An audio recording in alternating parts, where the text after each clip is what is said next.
Welcome to the Story Lab. I hope you enjoy this story. Let's begin. I stared at the clock on the living room wall, the ticking growing louder with each passing second. Where the hell was Nina? She had left for that damn party hours ago. Nina had stormed out hours ago, claiming she needed to blow off steam at some party hosted by a coworker. I pleaded with her to stay, but she shrugged me off, muttering something about me being too clingy. A knot of unease twisted in my gut as I tried to push away the nagging thoughts swirling in my mind. The sound of keys jingling outside jolted me from my thoughts. The front door swung open, and Nina stumbled in, her movements clumsy and uncoordinated. The stench of alcohol hit me like a brick wall, and my eyes immediately zeroed in on the bright red marks peppering her neck. "Nina, what the—" I started, but she cut me off with a dismissive wave of her hand. "Relax, Jake," she slurred, her words running together. "I'm a free woman. I can do whatever I want." My heart sank as the implications of her words sank in. She had been cheating on me. The woman I had vowed to love and cherish until death did us part had betrayed my trust in the worst possible way. Who was it? I demanded, my voice trembling with a mixture of anger and heartbreak. Nina merely smirked and stumbled off to the bedroom, leaving a trail of discarded clothing in her wake. I stood there, frozen, my mind racing. Who could it be? And why? We had been together for 7 years, and as far as I knew, our marriage was solid. Or at least, I thought it was. Grabbing her phone from the counter, I scrolled through her messages, my stomach churning with each explicit text and graphic photo I uncovered. Derek Foster, her ex-boyfriend from college, the one she had sworn meant nothing to her anymore. With shaking hands, I forwarded the damning evidence to my own phone, a sick feeling settling in the pit of my stomach. This was really happening. The next morning, I woke to the sound of Nina groaning and shuffling around in the kitchen. I steeled myself for the confrontation, clutching her phone in my hand like a lifeline. "Morning," she mumbled, clutching her head as she shuffled into the living room. I wordlessly handed her the phone, the messages and photos laid bare for her to see. She glanced at the screen, her expression a mixture of surprise and guilt. "So you found out," she said flatly, no hint of remorse in her voice. "Who the hell are you?" I choked out, because the woman I fell in love with, the woman I married, would never do something like this. Joss said in a hard line. She shrugged. Actually shrugged. "People change, Jake. Maybe I'm just—" "Don't even try justifying this with your bullshit, Nina. Get out," I growled, my hands balling into fists at my sides. "Pack your shit and get the hell out of my house." Nina shrugged nonchalantly, as if our 7-year marriage meant nothing to her. "Whatever you say, Jake."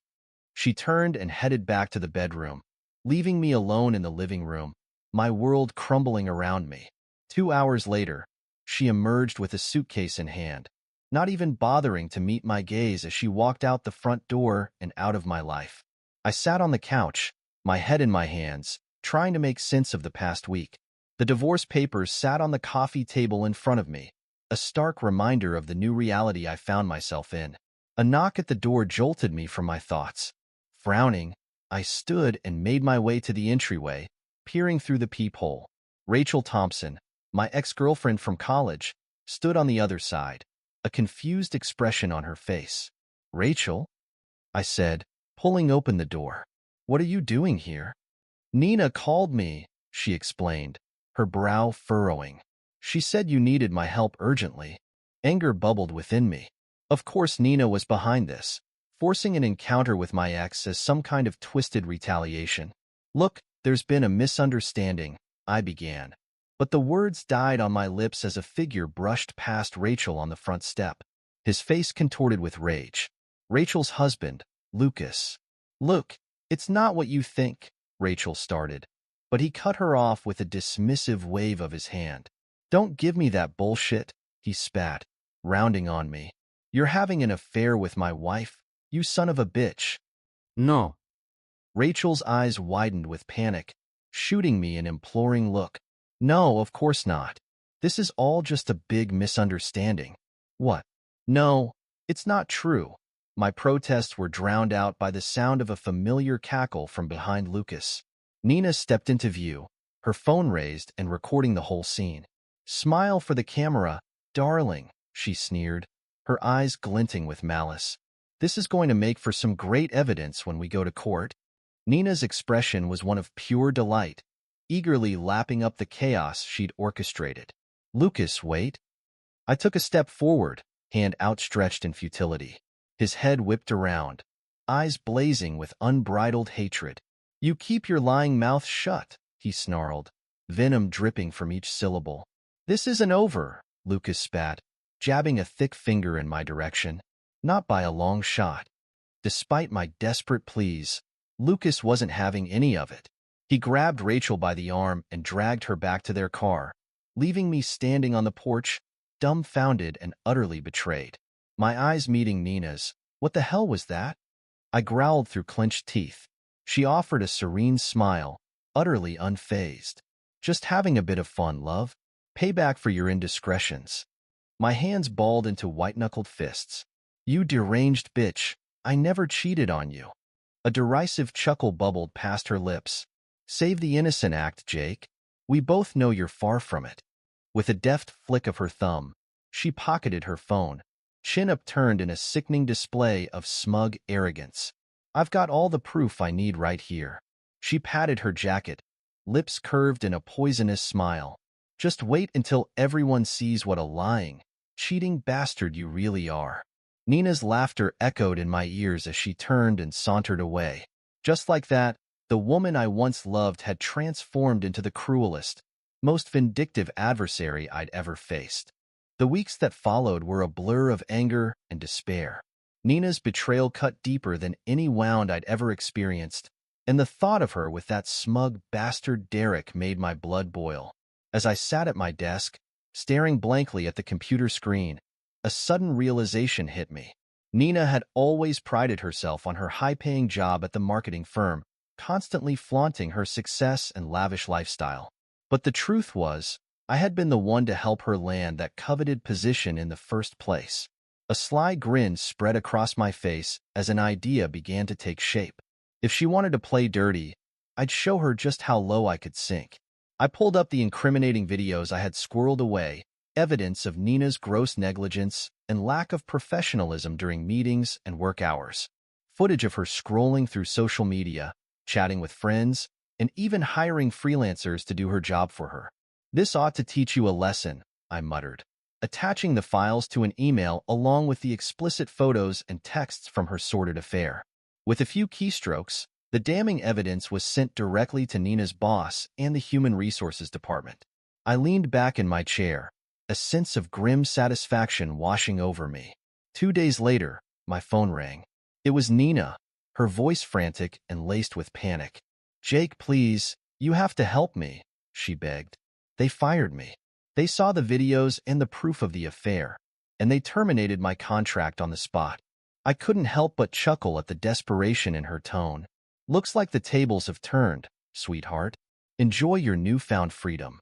With that, I hung up, leaving her to wallow in the consequences of her actions. With Nina's downfall secured, my attention turned to her sleazy ex-lover. Derek Foster had always been a thorn in my side, even back in our college days. It was time to put an end to his smug, philandering ways once and for all. I dialed the number for Derek's wife, Sandra, my fingers trembling with a mixture of anticipation and trepidation. "Hello?" came the cautious voice on the other end of the line. "Sandra, it's Jake Saunders," I said, taking a deep breath. "I have something you need to see." Within the hour, Sandra was at my doorstep, her brow furrowed in confusion.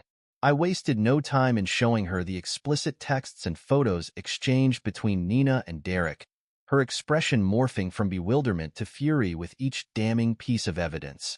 "That lying, cheating son of a bitch," she seethed, her hands balling into fists at her sides.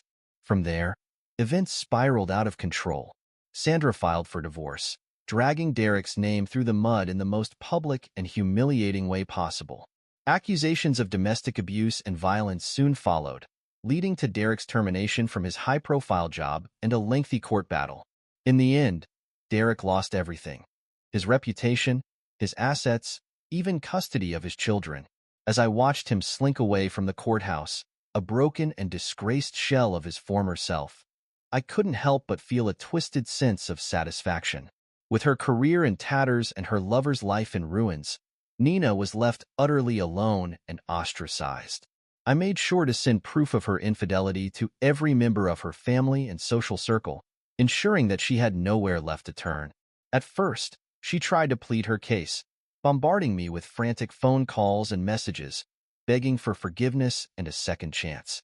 But I remained resolute, ignoring her pathetic attempts at reconciliation. "Please, Jake," she sobbed in one voicemail. "I made a mistake, but I love you. We can work through this." I deleted the message without a second thought, reveling in her despair. As the weeks dragged on, the calls and messages became fewer and farther between, replaced by a deafening silence. Nina had become a social pariah, shunned by everyone she knew and loved. Occasionally, I would catch glimpses of her at family gatherings or out in public, her once vibrant and confident demeanor replaced by a hollow, dejected shell. It was a satisfying sight, a reminder of the power I now held over her. With each encounter, I could see the life draining from her eyes, the weight of her actions finally catching up to her. She had made her bed, and now she had to lie in it alone and utterly miserable. Months had passed since I'd last seen or heard from Nina. I had almost managed to put the entire sordid affair behind me, focusing instead on rebuilding my life and moving forward. That is, until the fateful day she showed up on my doorstep, a shadow of her former self. I peered through the peephole, my heart skipping a beat at the sight of her disheveled appearance. Dark circles hung heavy beneath her bloodshot eyes, and her once immaculate appearance was now a study in disarray. "Jake, Jake, I know you're in there. Please." Nina's muffled tone warbled with fragility. "We need to talk."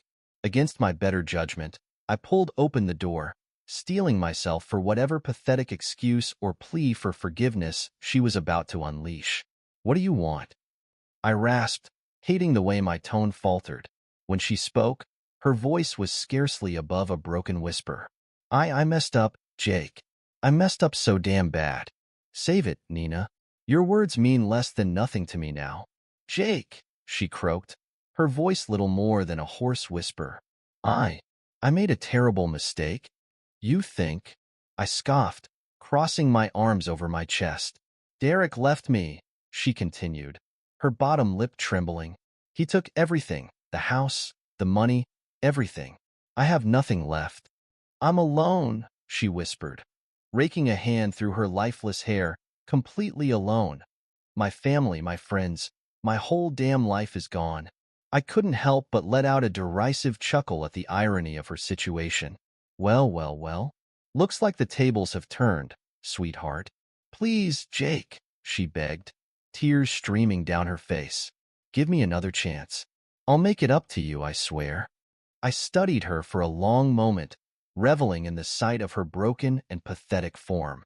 This was the woman who had betrayed me in the worst possible way, who had shattered my heart into a million pieces without a second thought. "Please, Jake," she rasped, palms pressed together in a gesture of entreaty. I was sick, toxic, broken, but I've hit rock bottom, and I swear I can change. Just give me one last chance to— "No," I said firmly, shaking my head. "You made your bed, Nina. Now you have to lie in it." Her shoulders slumped in defeat, and she turned away without another word, disappearing down the street and out of my life once more. I slammed the door shut with a deafening bang. No more listening, no more hollow pleas for forgiveness she didn't deserve. She'd chosen the depths to which she sank. The divorce proceedings were a long and arduous process, but I remained steadfast in my determination to sever all ties with Nina once and for all. As I sat in the courtroom, listening to the lawyers bicker back and forth, I couldn't help but feel a sense of detachment from the proceedings. Material possessions and assets meant nothing to me anymore. All I wanted was to be free of the toxic burden that had been weighing me down for far too long. When the judge finally announced the settlement, I wasn't the least bit fazed by the fact that Nina was awarded half of our shared assets. We had built that life together, after all, and I was more than happy to let her have her share if it meant washing my hands of her completely. "Are you sure about this, Mr. Saunders?" my lawyer asked, her brow furrowed in concern. "She's getting a substantial amount of your net worth." I simply nodded, my gaze fixed on Nina's defeated form across the aisle. "It's just money," I replied. "I'm ready to move on." As we rose to leave, Nina turned to face me, her expression a mixture of anger and resignation. For a fleeting moment, our eyes met, and I saw a flicker of the woman I had once loved, the woman who had promised to cherish me forever. But the moment passed, and I turned away, ready to embark on the next chapter of my life without her. The moving truck rumbled away from the curb, taking with it the last remnants of my former life. I stood in the doorway of my new apartment, surveying the blank canvas that lay before me. It was a fresh start, a chance to rebuild and rediscover who I was without the weight of Nina's betrayal dragging me down. The road ahead would be long and arduous, but for the first time in what felt like an eternity, I was filled with a sense of hope and possibility. As the days and weeks passed, I threw myself into my work, channeling all of my energy and focus into advancing my career and honing my skills. The scars left by Nina's actions would never fully heal, but with each accomplishment and milestone, I felt myself growing stronger, more resilient. I started to venture out into the world again, reconnecting with old friends and making new ones, slowly but surely rebuilding the social circle that had been decimated by Nina's vindictive actions. And though the memory of her betrayal would always linger in the back of my mind, a constant reminder of the depths to which love could plummet, I refused to let it define me. I was a survivor, a fighter, and I was determined to emerge from the ashes of my past a better, stronger version of myself. As I stood on the balcony of my new home, gazing out over the twinkling lights of the city, I felt a sense of peace wash over me. The future was uncertain, but for the first time in a long time, I was ready to face it head-on, armed with the hard-won wisdom and resilience that only true heartbreak could forge. I was free, and the world was mine for the taking. This is where our story comes to an end. Share your thoughts in the comments section. Thanks for your precious time. If you enjoyed this story, then please make sure you subscribe to this channel. That would help me a lot. Click on the video you see on the screen, and I will see you there.